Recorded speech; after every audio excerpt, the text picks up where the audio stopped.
Let's get ready to mortgage. He is the prince of programs, guru of guidelines, master of matrices. He puts the fun in funding. Please welcome Mark, Mr. Mortgage, I tell. All right, my name is Mark Eitel, and you are listening to the Mr. Mortgage Show. And friends, you're in the right place if you want the information, not the headlines. We throw the headlines right out the door, and Dom and I dig in each week to the data behind the headlines to give you the information that you need so you can go out there and make better real estate and mortgage decisions for you and your family. We do this each week right here, same time, same station. Always appreciate you spending a little bit of your weekend with us. We've got a great show dialed in for you this week. We're going to dig into the CPI numbers. What does that mean for interest rates? What does it mean for housing? Is this house of cards finally starting to teeter? Is the teeter going to totter? Is it a good time to buy, sell, refi? We're going to dig into all that. We're going to take your questions. Guys, your questions are always my favorite part of the show. And in addition to producing the show, Dom is also manning the Anytime hotline, and he'll get your questions on the air. You can call or text the Anytime hotline, which is 855-462-7292. That's 855-462-7292. If you prefer to shoot him your questions via email, he's monitoring that too. Just go to the website, which is mr.mortgage, never a .com. Just go up to the address bar on your browser and type in Mr., hit the period, type in mortgage, hit enter, boom, the page will pop right up. In the upper right-hand corner is a contact us box, and you can type your question there. Hit submit, and Dom will read it on the air for you. So, guys, as I mentioned, it was another crazy week. I don't know about you guys, but I'm so glad the elections are behind us. My God, have you ever seen so many grown adults dodging questions like the politicians? I always find it fascinating when you watch some of these debates, and what seems like a very clear and concise question that needs only a yes or no answer can be turned into a 2 or 3 minute diatribe completely off topic. And by the time they're done answering, you don't even remember the question. And I guess that's the point, right? A lot of them don't want to be pinned down on any of the hot topics. But hey, you know, I don't do politics, but I do want to say this. I don't know how many of you were chasing that $2 billion lottery last week, right? That big lottery that was what, the Powerball? And I guess somebody in California won that. So interesting to see what they do with that. But I find it fascinating that we're, 4 days after the election, and we're still counting ballots in some of these states. And I'm referencing the lottery because let's back up the week prior to this $2 billion, because I know there was a hiccup and a delay in counting or picking the winner for this most recent lot or Powerball, but the week prior to that, it was $1.6 billion. So I did the research. 558 million tickets were sold that week. Now, guys, there are only 300 million people, or give or take a little more than 300 million total people in the U.S., but over 558 million tickets were sold, right? And that week, we knew the results in hours. And here we are in Arizona and Nevada, where there is 1.8 million and 4.1 million registered voters, total registered voters. And, they can't even get the results to us 4 or 5 days later. So maybe we should let the lottery officials count the votes, because they seem to do a much quicker job. But anyway, that's as political as I'm going to get. I just find it fascinating that we're, waiting days to count, less than 1 million votes when we're getting lottery results based on 558 million possible winners in just a few hours. So anyway, I'm going to leave that right there. You guys do with that what you may. Maybe you can win a beer at the bar with a trivia question asking how many registered voters are in those states, or how many people bought lottery tickets the week prior to the $1.6 billion lotto. But anyway, a lot of news this week in the financial world around interest rates relating to the CPI numbers that were released Thursday. And those numbers show that inflation appears to be cooling. And because of that, we had a big run up in the stock market. And we had a really, really encouraging day in the interest rate market as a result of that. And the theory is that if inflation is finally starting to cool, that the Fed will start, slowing some of these hikes, or at least put some of them on pause. The jury's out for me on that. I'm not completely convinced that that's going to happen, and I don't think this inflation number is a direct result of anything the Fed has done so far. But it's interesting. We dug through the data, as we always do, and it was quite interesting that there were some areas of the economy that were still seeing big double-digit increases, and that was food and heating oil and energy costs. So a lot of that is the stuff you can't live without. So I think while the headline number was attractive for a lot of people, and a lot of the economists are, ringing the bell saying, okay, we're finally on the downside of inflation, I just caution you not to get too optimistic, because while inflation is slowing, we're still seeing inflation. We were still 0.4% month over month, and we're seeing, I think it was 7 point some percent year over year. So we are still experiencing it, just appears to be slowing. And then the can't live without categories, food, gasoline, heating oil, for a lot of the country, they're still seeing significant inflation in those categories. So just, mind yourself accordingly, be cautious. I don't think we're out of this inflation cycle yet, but it's encouraging to see that we may be on the downside of it. And if we're on the downside of it, logic dictates that at some point here in the future, the Fed's going to ease off the throttle with these interest rates. But I found that encouraging. It was really nice to see interest rates slip back in the sixes on Thursday. And we had a lot of happy clients, because most of the people that have been shopping for homes in the last 2 or 3 weeks were conditioned to think they were going to pay a rate in the sevens unless we use that seller contribution to buy the interest rate down that we talk so much about. And guys, if you have questions about that, I'm always happy to explain that, because I do truly believe that's a great opportunity. And it's still an opportunity. If rates are in the sixes and you can buy them down in the fives, hey, you're the big winner. And the fact that rates pulled back a little over a half a point on Thursday is giving us a lower starting point to buy the rate down from. So I found that super encouraging.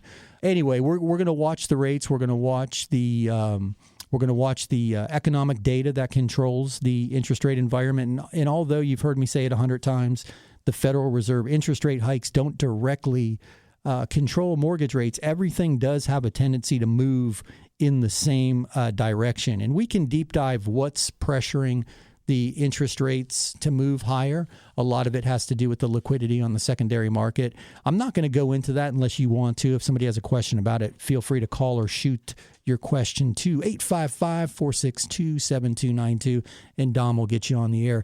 But I did find that fascinating. So we dug a little deeper into housing data, and we see that still a lot of the country is experiencing a ton of equity. We're still experiencing year-over-year appreciation, although we're seeing that slow down a little bit, right? I think we're at about a 8 or 10% appreciation rate. And I've told the story on the air before, and I'm happy to tell it again if ever anyone's interested in hearing it. But I bought my first house in my very early 20s with a 10% interest rate and a 3% appreciation rate, which is kind of where we're headed into 2023. We might not catch a 10% interest rate, but we're certainly not in the 2s or 3s like we were last year. And the appreciation is not in the, high double digits or, 20% or 18% like it was last year. But even at a 10% interest rate with a 3% appreciation rate, that was my smartest move I ever made buying that house. It really set me up for the future. I built equity slowly but surely. I didn't, double my money in 2 years like a lot of people have. But I'm saying all that because the headlines can be discouraging. We're seeing people every day that are making decisions just based on the headlines. And if you read the headlines and it says the housing market's slowing, prices are coming down, and interest rates are forecast to slip back down, it gets super logical to think that, maybe waiting makes sense. But all of that forecast, all of those people who had the information last year were wrong with their forecast too. So it's always better to use the data of today and not wait for something better to change in your life to make that decision. Because if you can do it today and things get better, then you're that much farther ahead of everything in the future. But hey, guys, you hear that music? You know what that means? That is my cue. We're going to take a short break. We'll be back in 2 minutes. Sit tight during this short commercial break, and on the other side of this, Dom and I are going to dig into your questions and bring you more of the Mr. Mortgage Show. We'll be right back.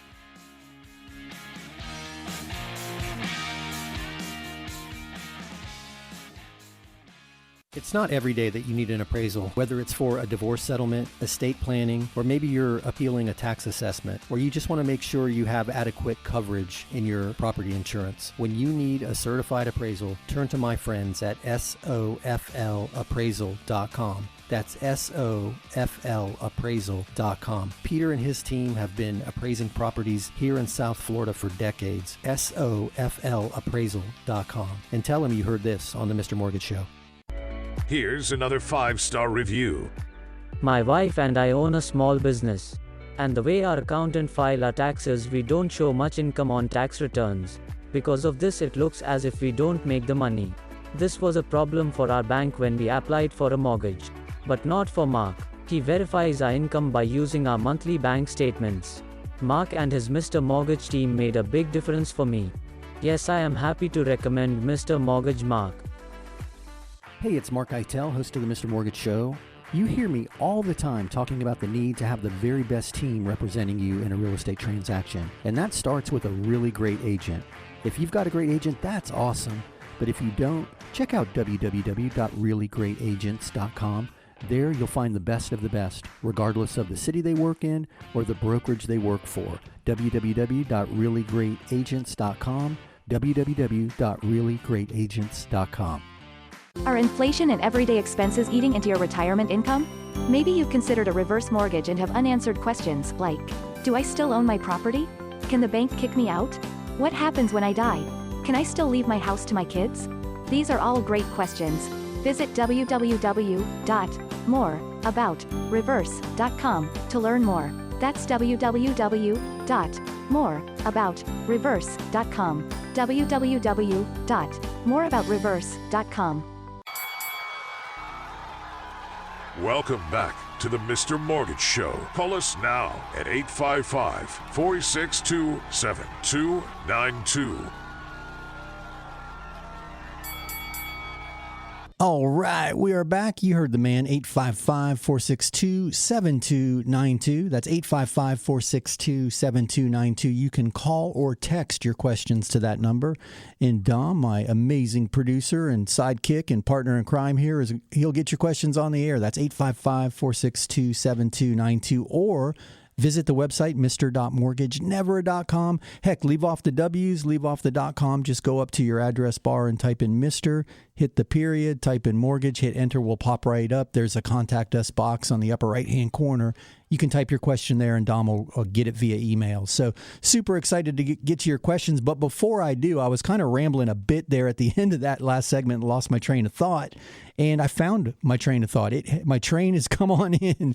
I was talking about the vast majority of owner-occupied U.S. households either don't have a mortgage or are in great shape with equity and on-time mortgage payments. We talked a little bit about that last week, and we're watching that number very closely along with the unemployment rate for any tips of trouble in the real estate market. That's where our focus is right now, because our beliefs are if you're in your home already, you most likely got a super low interest rate. You most likely are making those bills on time. And as long as you keep your job, you're going to continue to do so. And the data that we've pulled up really, really supports that. 96%, little over 96% of U.S. households either have no mortgage at all, meaning 100% equity, or they've got equity and their mortgage payments are on time and they're happy with that super low interest rate. So less than 4% of the U.S. owner-occupied mortgage households fall out of that category. So that's a pretty healthy number to be, kind of fat and happy and sitting at home making out okay in this economy. So that's super encouraging. Unemployment's still really, really low. And guys, interest rates in the 6s or 7s, I mean, that's a historically affordable interest rate. And I do believe they're going to fall down a bit from here. I just don't think we're ever going to see 2s or 3s again in our life. And I don't think we want to, guys. I mean, think about what we went through to get to those interest rates. We had to turn the whole world upside down, lock people in their homes, get them vaccinated, make them wear masks, and not let them participate in their day-to-day life to force the economies of the world into an environment that drove interest rates down into the 2s or 3s. So if you want to go to work every day and have a healthy economy and be able to travel and see your loved ones and go to church or school and live a normal life, well, guys, we're going to have to pay normal interest rates too, because that's just part of the normal cycle. So I am of the mind that they are going to come back down. I think this is a little bit of an overreaction to inflation and the Fed tightening the policy and not buying mortgage-backed securities. But I don't think we're going to go back to the 2 or 3s. I think we settle somewhere in the 5s, but that's just me. I'm an armchair economist. I've been doing this since 1999, but I do not have a fancy title, and I'm not on CNBC every day. I'm just here with you every week. So anyway, you've heard me reference your questions. They are always my favorite part of the show. So let's get right to them. I'm going to let Dom get started. I'm going to throw it over to him for a question. Sheila just emailed us. Does it matter which debts we pay off with a REC refinance? We've been holding off waiting on rates, but our credit cards are getting out of hand. Hey, Sheila, that's a great question. And you're not alone, right? Because as I mentioned in the opening segment, the Federal Reserve overnight rate, or the prime rate, when he moves the interest rate, that affects things like credit cards. If you've already got your mortgage and you're in a fixed interest payment there, or you bought your car 2 years ago, that doesn't impact you. But credit cards, any adjustable rate debt, home equity lines of credit, anything with variable interest rate debt is going up every time he makes that adjustment. So we're talking to more and more clients who have a super low interest rate on their first mortgage, but they've gotten careless with their credit cards. Some of them bought cars and campers and four-wheelers and boats. Remember when you couldn't buy boats during the pandemic? Everybody was running and buying boats because they wanted to get out and do something with their family. And I know there was a big push on RVs. I've talked to many clients who have a big, beautiful diesel pusher now, either in storage or sitting along their house, because during the pandemic, they were going to live that travel bug life. And now they're just looking at it out the window and making payments. But that's a great question. No, you can pay off any of the debts that you want. Naturally, we're going to do the refinance on the house, so that loan is going to get repaid, the mortgage. But if you want to roll credit cards, cars, equity lines of credit, boats, whatever debt you're trying to alleviate, you can roll into that REC loan. And for anybody who's listening and doesn't know what Sheila and I are talking about in the REC loan, REC stands for Reduce, Eliminate, and Consolidate. And it's a specialty refinance that we developed. There are some lower fees associated with it compared to a normal refi, but it's designed to lower your monthly expenses. And I'm going to encourage everybody to Google effective interest rate or refi roll down, and you'll see where people have done these calculations, and there are online calculators. You know what I'll do? I'll make it easy on everybody. I'll just post it to the Facebook page. Go to Facebook and search The Mr. Mortgage Show, and I'll pin it to the top of the page. But you can plug in all of your debts, right? Let's say you've got a first mortgage with a 4% interest rate, but you've got these credit cards at 22 and 26% or whatever they are. You know your personal situation. But you can plug in all of those debts and then see what a refinance at 6%, what that would do for the effective interest rate, because you're going to be surprised at what you're actually paying monthly right now in the form of an interest rate, because it's a lot higher than 4% when you calculate all of those other payments. And I was talking to a gentleman yesterday, and he's in the same situation, and he's got 3 credit cards, and he's throwing hundreds of dollars at these things every month, and they're not moving.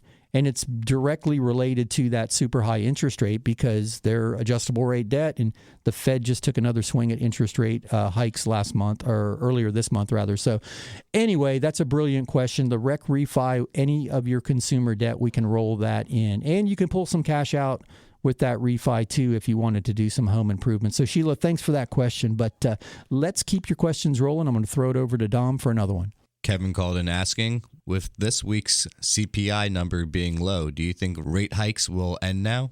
Hey, Kevin, you, me, and everybody else wants to know, right? What was that old commercial? Who's old enough to remember? When E.F. Hutton talks, people listen. Well, right now, everybody's got their ear pressed to the office door of the Federal Reserve, hoping that they get some type of insight whether these rate hikes are going to slow. I am not a huge believer in month-to-month data that signal the end of a trend. I just, in July, we had a 0% CPI, a zero CPI number month over month. So, and then we went back into low increases, but still increases. So the reason I'm saying that is let's get a few months under our belt before we start ringing the celebration bell. I think that we've got some increase in oil prices and gas prices ahead of us as we move into the colder months, heating oil in particular.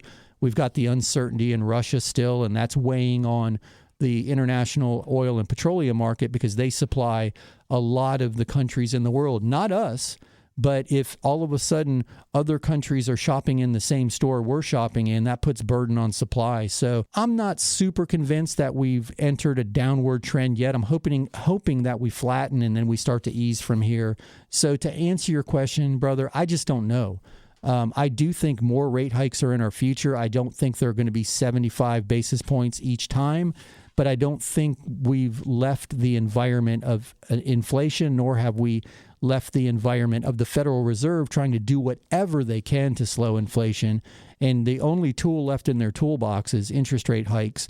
And they're trying to make us stop buying things, right? So, and again, we're going into the holiday season when people have a tendency to buy more things. And I find it fascinating that people are so willing to spend on credit cards at these high interest rates and continue the consumer behavior that we've demonstrated all through the pandemic. But that's a long philosophical conversation about economics and human nature. I'd love to have it with you one day. Maybe we'll bring in some smart people to interview on the show about that one time. But brilliant question, my man. I don't think we're out of the woods yet, but there is optimism in the market. We saw what happened Thursday, right? 1,000-point clip upward. And it settled back down a bit on Friday. But interest rates, they thought it was a favorable report. As I mentioned, we pulled back into the sixes. So I am not yet convinced that the Fed puts away his rate hikes quite yet. But let's see what happens. I mean, let's move forward optimistically. And again, guys, I still say the rate environment that we have, you can still make sense of real estate. There are opportunities out there, and I encourage you to go look for them. But anyway, you hear that music. That's my cue. We'll be back in 2. Sit tight for 2 minutes, and we'll be right back with more of the show. Are inflation and everyday expenses eating into your retirement income? Maybe you've considered a reverse mortgage and have unanswered questions like, do I still own my property? Can the bank kick me out? What happens when I die? Can I still leave my house to my kids? These are all great questions. Visit www.moreaboutreverse.com to learn more. That's www.moreaboutreverse.com. www.moreaboutreverse.com. Here's another 5-star review. We started our loan with a different company. They said we were approved, but at the last minute they told us there was a problem. I still don't know what went wrong, but thankfully our real estate agent told us about Mark. I was pretty stressed, but it's the perfect house, so we gave Mark a shot. He got it done. I'm not sure what was different, but I don't really care. We even got a better interest rate and with less money out of pocket than the first guy quoted us. It was a great surprise. Yes, I'm happy to recommend Mark and his Mr. Mortgage team. Hey, it's Mark Eitel, host of the Mr. Mortgage Show. You hear me all the time talking about the need to have the very best team representing you in a real estate transaction. And that starts with a really great agent. If you've got a great agent, that's awesome. But if you don't, check out www.reallyGreatAgents.com. There you'll find the best of the best, regardless of the city they work in or the brokerage they work for. www.reallyGreatAgents.com. www.reallyGreatAgents.com. It's not every day that you need an appraisal, whether it's for a divorce settlement, estate planning, or maybe you're appealing a tax assessment, or you just want to make sure you have adequate coverage in your property insurance. When you need a certified appraisal, turn to my friends at SOFLappraisal.com. That's SOFLappraisal.com. Peter and his team have been appraising properties here in South Florida for decades. SOFLappraisal.com. And tell him you heard this on the Mr. Mortgage Show. Welcome back to the Mr. Mortgage Show. Call us now at 855-462-7292. All right, we are back. My name is Mark Eitel, and you are still tuned in to the Mr. Mortgage Show. And guys, we appreciate you spending some of your Saturday with us. We do this each week right here, same time, same station. Dom is manning the Anytime hotline, looking for your questions, and you can get them to him by calling or texting 855-462-7292. That's 855-462-7292. Again, call or text that number anytime, because that is the Anytime hotline. And we call it that because when I'm not in the studio on Saturdays doing this show with you, that pushes to my office. So we forward it from the studio to my office during the week. So you can get us anytime on that number. You can check us out online by visiting Mr. Mortgage.com. Just type in Mr.Mortgage. It will pop right up. So super excited to spend some of the day with you. We've had some good questions so far. We started with Sheila. Sheila. She was asking about paying off credit cards and some other debts with the rec refi. And I encouraged her to do what's called an effective interest rate calculation and look at, what moving all of that debt into one monthly mortgage payment, even at a 6 or 6.5% interest rate, what that's going to do to her monthly savings. And guys, if you're really disciplined with your bills, and let's say you lower your payments by $1,000 a month by that strategy, if you keep paying that $1,000 a month against your mortgage, just keep writing the same size check, but now all to the mortgage, I think you'd be surprised at how fast you pay that house off and you bring down the cost of that interest rate over time. So super excited to have that conversation. Kevin had some questions regarding the CPI number and whether we think the Fed is done. I don't, but I thought that was an interesting question. If you missed any of the show and you want to hear more of it, visit MrMortgageRadio.com. When we leave the studio, Dom posts the recorded version of the radio show up to the podcast page, which you can find at MrMortgageRadio.com. But anyway, speaking of Dom and speaking of your questions, let's keep the party rolling. Hey, Dom, do we have another one? We do. Here's a text. They didn't include a name. So this week I read about more mortgage and real estate companies closing or laying off hundreds of people. How can you still be positive about real estate? Now I know why you didn't leave your name, Mr. or Mrs. Anonymous. So that's a great question, actually. And I laugh only because, again, the headlines, you digest the headlines and you don't really think or look past them. It's easy to be misled by things. And I read the same articles. Redfin was firing 43 people or something to that effect.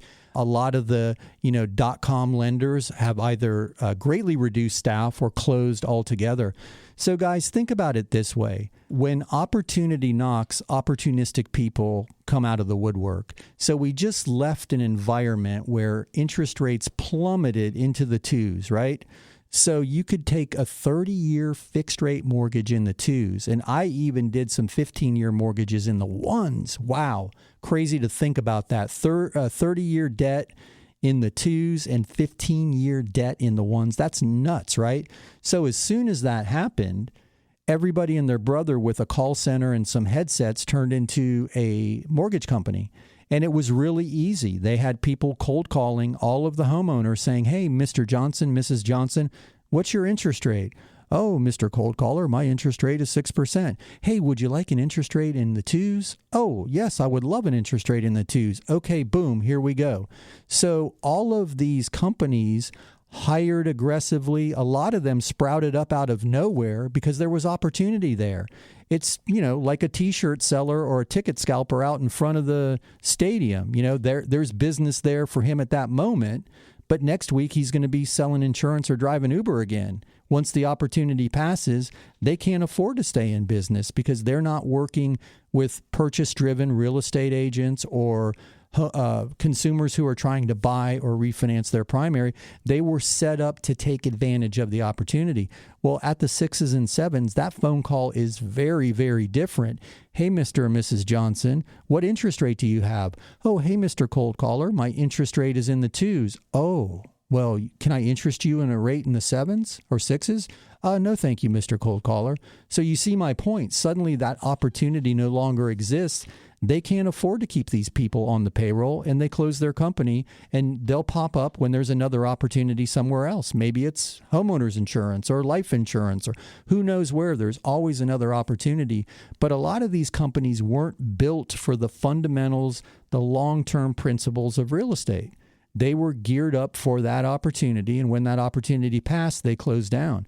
And to the Redfins of the world, right? Redfin just stopped their house flipping. We saw Zillow last year, I think it was. Yeah, it was last year. They stopped their house flipping. Again, that was never a part of their fundamental business practice. It was an opportunity. So they started a division of the company to go out there and make homeowners an offer to sell their house, and then they put the house right back on the market and made a profit on it. Well, guys, you can do that all day long when homes are appreciating at 20% a year. But if appreciation slows to the projected, 2-3% that we're anticipating next year, that's not a sexy proposition anymore. They'll never recoup their costs in the first 12 months. So I've been around since 1999 in the business, born and raised right here, and grew up in a construction family where we were always in real estate. My grandparents built custom homes for people, and then I got involved in mortgage and real estate in 1999 and started facilitating transactions. We were always about the purchase transaction. So I have a slightly different lens, and maybe I have the advantage of being a little guy that still, talks to my consumer, my client directly, or someone on my team does. I'm not a big .com conglomerate that is only flying in to take advantage of these low rates and then anticipating needing to fly right out of here when rates move. So I know that's probably a long answer to your question, but that's why I'm still optimistic about real estate. And I go back to what I said in the opening segment of the show. I bought my first house with a 10% interest rate, $64,000 house, and a 3% appreciation rate. And it stayed 3% for almost a decade.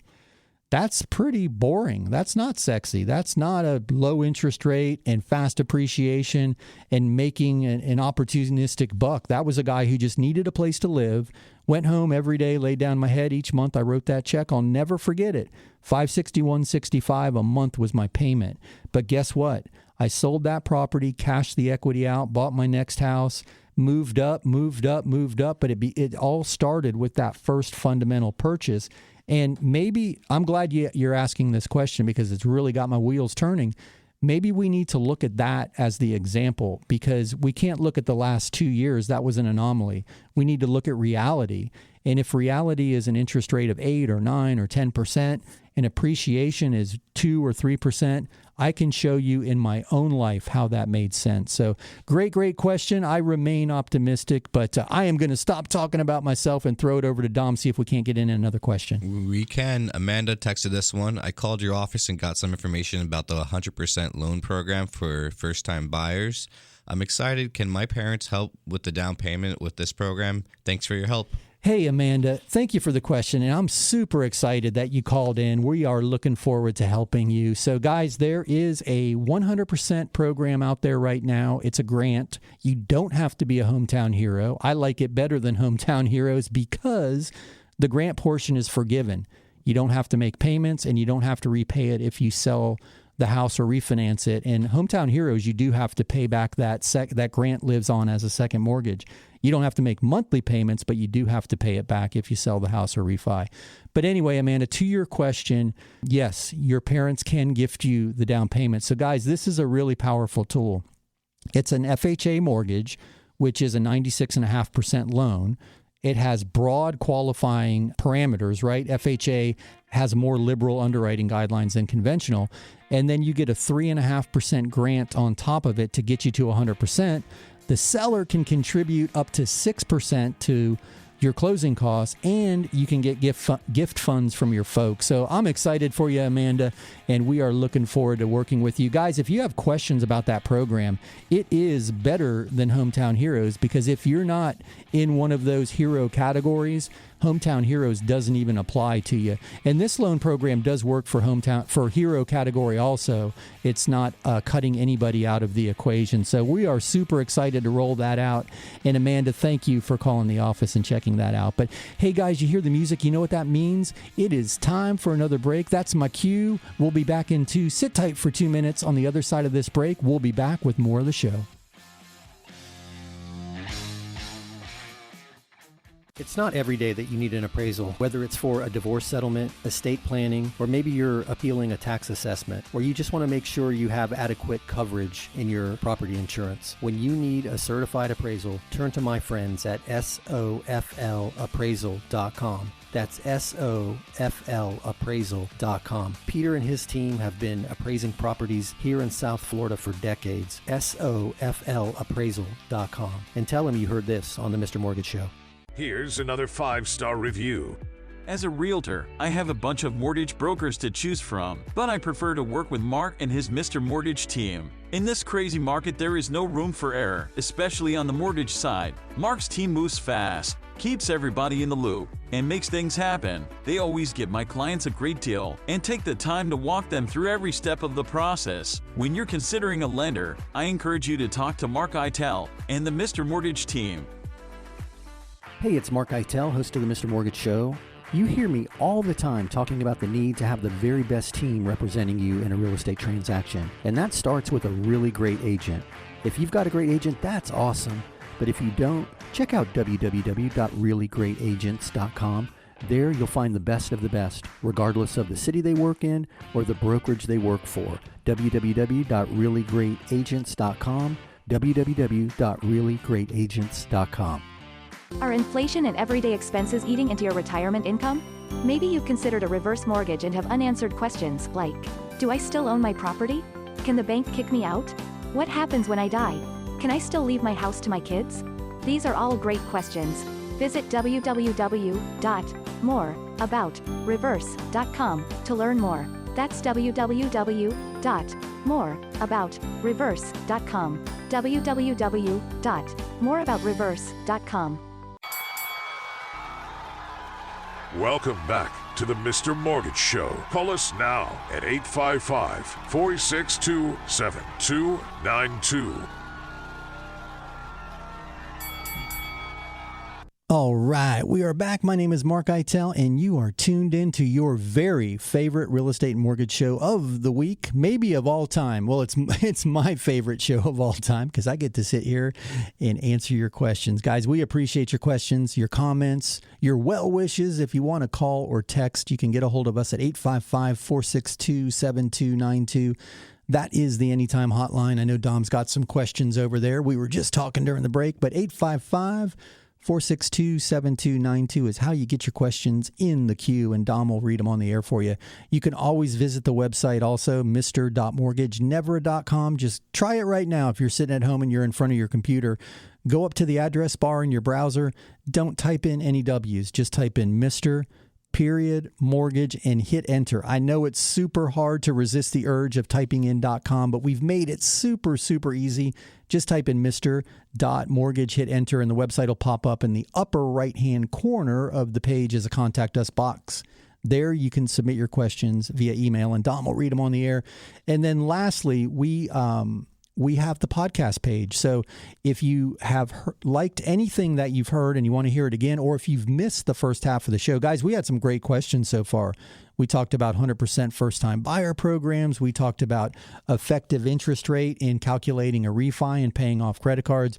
We covered some good ground. I even got all philosophical on why I believe real estate still makes sense at low appreciation and high interest. If you missed any of that, you can visit MrMortgageRadio.com. That's MrMortgageRadio.com. Dom posts all of the shows up there after we leave the studio. So there's a bunch of them. I think there's 80 or 90 shows up there already. So super excited to be building that library out. But MrMortgageRadio.com if you want more of this. But hey, speaking of your questions, let's throw it over to Dom and get another one on the air. Paige sent this question. We're looking at a couple of rental properties. Can you explain the landlord loan that you talk about? Hey, Paige, that's a great question. I love that loan program. And you know, that one, again, it's really, really exciting right now because in the past, well, let me back up and first let me explain the loan and then I'll tell you why I'm so excited about it. That loan product doesn't require income verification from the borrower. So how it works is we're going to verify your assets, we're going to verify your credit, and you typically put somewhere between 15 and 25% down on the property. It's predicated on credit score. And reserves, cash in the bank after you make the purchase. But what's really cool about that loan program is we're not looking at your income to service that debt. We're looking at the property. So if you buy the property and the income, the rental income from that property covers the expenses of owning it, the principal, the interest, the taxes, and the insurance. And if there is an HOA fee, throw that number in there. If the income from the rental covers that, just breaks it even, that's considered cash flow positive and you can fund that deal. So we say that, you know, if the rent covers the bills, boom, you're a landlord. We call it the landlord loan. It's super, super easy. So Paige, look at the rental income of the properties and do the calculation and visit the website, Mr.Mortgage. There is I think it's under free tools. There's a very robust mortgage calculator in there. Type in the purchase price, the down payment, throw in an interest rate, throw an interest rate of 8.5 or 9% in there to be safe, and work backwards from there and then see if the rent covers that payment, you're good to go. So great question, the landlord loan. And another cool thing about that loan product is you can have 30 investment properties on your portfolio with that loan product before they say, hey, that's a lot. You can't buy any more with the landlord loan. So 30 properties can be purchased with that loan product, all using those same guidelines. So as long as you have the down payment and the cash reserves required and a decent credit score, then you're off and running if the property cash flows. I greatly appreciate that question because I really think that's a good program to take advantage of some opportunity in the market. And in the past, we were looking for positive cash flow, meaning conventional underwriting will only allow you to take 75% of the rental income. So if you're getting $1,000 a month, and guys, I know that's only available in fantasy land right now, but it's easy for me to use round numbers. But let's say the rental income was $1,000 a month and your monthly expenses are $1,000 a month. With the landlord loan, that's considered cash positive. That's a fundable deal. In conventional underwriting, that $1,000 income gets marked down, if you will, to $750. We only use 75% of the income in the calculation. So you can see that that's cash flow negative, and that's not a fundable deal. So the landlord loan's a cool tool. You can use it for short-term rentals, vacation rentals. It's a really neat product. So I appreciate that. If you need more info about it, just give us a call, 855-462-7292, and I'll be happy to answer any of your questions. But speaking of questions, hey, Dom, do we have anything else over there? We do. Gary called asking, how do I get more information about these lease option programs? Hey, Gary, that is a great question. I haven't talked about that in a while, so you must have been listening before, or you visited the podcast page, Mr. Mortgage Radio, and listened to a back episode. But yeah, that's super interesting. So we were talking about some of the institutional lease option programs, and we'll cover that here in a second. But for any listeners who are wondering how that works in general, with the lease option, you can give the seller, if you will, the down payment, and then you lease the property, and each month a portion of your payment goes towards that down payment. Now, with the institutional programs, they will require a 5% down payment, and then a portion of your monthly rent, if you will, gets put into an escrow account. So you're building up the down payment savings, and they give you up to 3 years to exercise the option to purchase the property. And the really cool thing about that program, and if you call me off the air, I'll get you all of the information because it's quite complex, but it's super, super cool. There's a predetermined depreciation rate. And guys, right now, that number is coming way down. But you're agreeing to buy that home after 12 months for X amount, after 24 months for Y amount. and after 36 months for Z amount. So it gives you time to get mortgage ready, and you also have already determined your entry point, your purchase point, if you will, as far as the price is concerned. Now, here's something that's super cool. You can walk away from the deal after the first 12 months and get the lion's share of that deposit money back. There is a transaction fee for walking away, but it's a pretty cool program for somebody who's identified the property, but they're not quite mortgage ready, but they're tired of just paying high rent and throwing it out the window. And with that institutional program, you go pick the house you want, they buy it, and then they lease option it back to you. So there's other ways to do it. If you find someone that's selling a property that's willing to lease option it, it works very similarly. It's just you're dealing with an individual instead of a company. But I appreciate that question. Hey, Dom, do you think we have time for another one? We could squeeze in one more.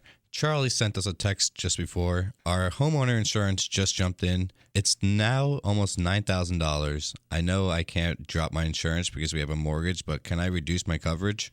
Wow, Charlie, you are not alone, brother. I just had a conversation on my way to the studio this morning with a friend who's going through the same thing.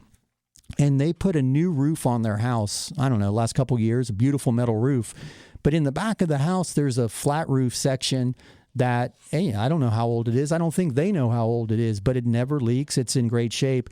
And the insurance company is giving them a runaround because a small portion of that roof is of an undetermined age, and they're requesting them to replace that portion of the roof, and it's nuts. But they're going through the same thing, a big homeowners insurance premium hike. So sadly, there's not an affordable option out there. What I would encourage you to do is let's connect after I get off the air, and I'm going to get you in touch with one of the insurance agents that we refer a lot of business to, because he's bringing in policies at quite aggressive numbers compared to some of the alternatives. And I don't know how he's doing it, but he's doing it. Now, that's not to say 9,000 is going to turn into 2, but it might turn into 6 or 7. And if anybody can do it, he can. But to answer your question, most mortgage companies are going to require you to carry either the replacement cost of the property or the mortgage balance, whichever is less. And what's happening right now is that replacement cost is jumped quite a bit because of labor costs and material costs. At the end of the pandemic, when the supply chain issues really pushed up construction costs across the board, it affected insurance rates. And a lot of people don't realize that, but it affected the insurance rates because the replacement cost of the properties jumped according to the new material costs and the new labor costs. So the replacement cost or the mortgage amount, whichever's less, you can move your policy amount down to. And your insurance company will tell you what the calculated replacement cost is. They have a formula and software, and they work all that magic behind the scenes. But great question. I'm sorry you're going through that, but I hope that helps. If you need more info or you'd like to get connected to somebody, I'm happy to help you there too. But hey, you hear the music? You know what that means? We are going to go into a quick break. On the other side of this break, we'll be back with more of the show. Are inflation and everyday expenses eating into your retirement income? Maybe you've considered a reverse mortgage and have unanswered questions like, do I still own my property? Can the bank kick me out? What happens when I die? Can I still leave my house to my kids? These are all great questions. Visit www.moreaboutreverse.com to learn more. That's www.moreaboutreverse.com. www.moreaboutreverse.com. Here's another 5-star review. We kept our business above water with credit cards during the pandemic. I'm glad we did. Business is better than ever. But I didn't want to be a slave to those credit card payments. I called Mark about the rec loan he advertises. Long story short, we did a rec refinance and paid off everything, even the car. Now we only have the mortgage payment.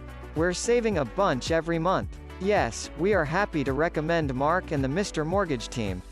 Hey, it's Mark Eitel, host of the Mr. Mortgage Show. You hear me all the time talking about the need to have the very best team representing you in a real estate transaction. And that starts with a really great agent. If you've got a great agent, that's awesome. But if you don't, check out www.reallyGreatAgents.com. There you'll find the best of the best, regardless of the city they work in or the brokerage they work for. www.reallyGreatAgents.com. www.reallyGreatAgents.com.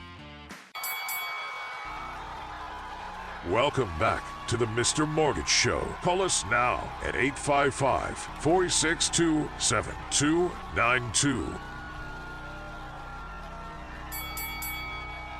All right, we are back. My name is Mark Eitel, and you heard the man. You're listening to the Mr. Mortgage Show. You can get your questions to us by calling or texting 855-462-7292, but we do have some questions in line, so I'm going to throw it over to Dom, and we'll keep this going. Another text. This is from Priscilla. My daughter will be heading to college next year. I don't want to pay the high dorm fees, and I'd like to buy a condo or townhouse for her and then keep it as a rental. Will it be an issue to use an equity line for the down payment? Hey, that is a great question. And man, I got to commend you first for getting a daughter all the way to college. Congratulations.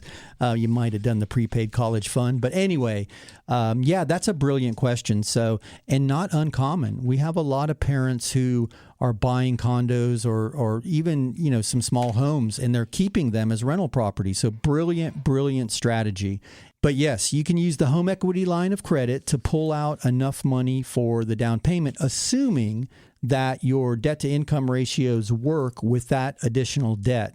But a lot of people are confused because there's the old adage, you can't use borrowed money for a down payment. And that's true if you're just, you know, borrowing it from Cousin Vinny, or you're taking the cash advance against a credit card, but the equity is your money. That's already your money. So you can use the home equity line of credit. You're just going to want to make sure that that additional monthly payment still floats in your debt to income ratio. That's the only caveat, but great strategy. And you can use the landlord loan to go up there and purchase that property. And what's really cool about that is you can Airbnb those properties too. A lot of people do that. Between semesters or, you know, during football season. I know a lot of people who kill it with Airbnb around college campuses. So wonderful strategy, and I'm excited for you. Thank you for that question. Man, Dom, we've had some really good questions this week. We were talking about first-time buyers. We were talking about debt consolidation loans. Where do we think the market's going to go? And now another great question here about purchasing a property on campus or near campus and using that equity line for the down payment. Brilliant strategy. Guys, hey, if you missed any of the show or you're just tuning in and you're curious what we're talking about and you're having FOMO, check out MrMortgageRadio.com. The recorded version of the show, once we get off the air today, we'll post up there later this afternoon, and then you can listen to that as well as, I think, 80 some odd other episodes. So there's a lot of Mr. Mortgage musings online, but that's at MrMortgageRadio.com. But great week so far. I'm super excited. I still believe we're in a good shape real estate wise. I know. Homeowners insurance is getting super expensive and property taxes are super expensive. And don't get me started on that. Property taxes should not be determined by the value of the house. It should be determined by the number of people in the household and the impact that household has on the municipal services. Because if 4 people live in a $500,000 house and that house sells for $1.5 million and 4 people move into it, there's zero additional impact on the community at large. So there's no need for there to be triple the taxes being collected by the government. But that's just me, and I can go off deep and long on that conversation. Maybe we'll do that one day. But hey, guys, you hear the music. You know what that means. We are at the portion of the show where I'm going to ask you a favor. If you've enjoyed any of this, if any of this is valuable to you, if it resonated and you want to share the show, please, I'm hoping I can count on you to help me grow the audience. Share the show by sharing that link, MrMortgageRadio.com, MrMortgageRadio.com. Or if you've got any friends or family or coworkers who are out there thinking about selling or buying real estate and they're just curious, is this a good time? I'd love to talk to them. Please introduce them to me in the show. We'll be happy to help. But guys, you know what that means? That music is indicating that we've wrapped up another week. My God, the time flies. We have so much fun with you. We'll be back here next week, same time, same station. Have a great week. We'll see you then.